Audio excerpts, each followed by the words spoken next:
Hello friends, नमस्कार, जय जगन्नाथ। आपण समस्त को आयो एक न्यू ब्लॉग को स्वागत जनाऊँगी। तो सांग मैंने आज थी संक्रांति, तो घरे आज संक्रांति स्पेशल थाली टे बनब।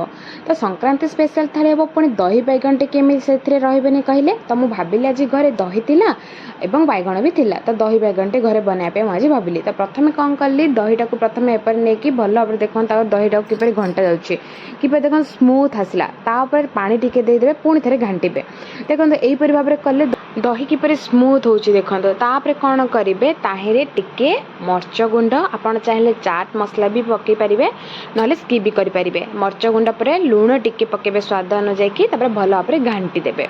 घांटी सारापर कौन करेंगे, बैगण ने बैगण नहीं सारापर कौन करेंगे देखो, आपड़ एपरी साइज भी बैगण काटी पारे, ना आहरी छोट काटी पारे कि गोल साइज भी काटी पारे। मुझे भाव में काटिली, तापर कौन कली, ताहिरे लुण हलदी गुंड मर्च गुंड तो मुझे दही पकई देती से मुझे पकेलिनी, ताको भल भाव में गोली देकी प्रथम ही मुझे तेल गरम पे कड़ईटा बसई देती। ताहिरे देख तेल गरम है गोटी गोटी कर बैगण टाक मु भाजीदेली। बैगण आप भाजी सारापर खैरा है जी आप भाजबे।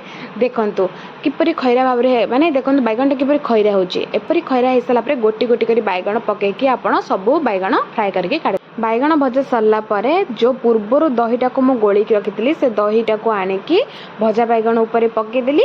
पकई सारे मन रखिए भजा बैगण टे ठंडा हो सारापर दहीटा को पकेबे। तापर कौन करेंगे, तेल टे गरम करेंगे, तार पंचफुटण सोरिष मेसुआ पत्र आउ शुक्ला लंका देखिए फुटेदेवे। आ से फुटणटा को आणिकी दही बैगण उपर पकईदेवे।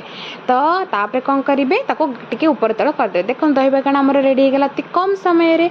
तो सांग मैंने देखले ना दही बैगण किपर रेडी है। तो आपण वीडियो भल लगी लाइक शेयर एंड सब्सक्राइब करदेवे।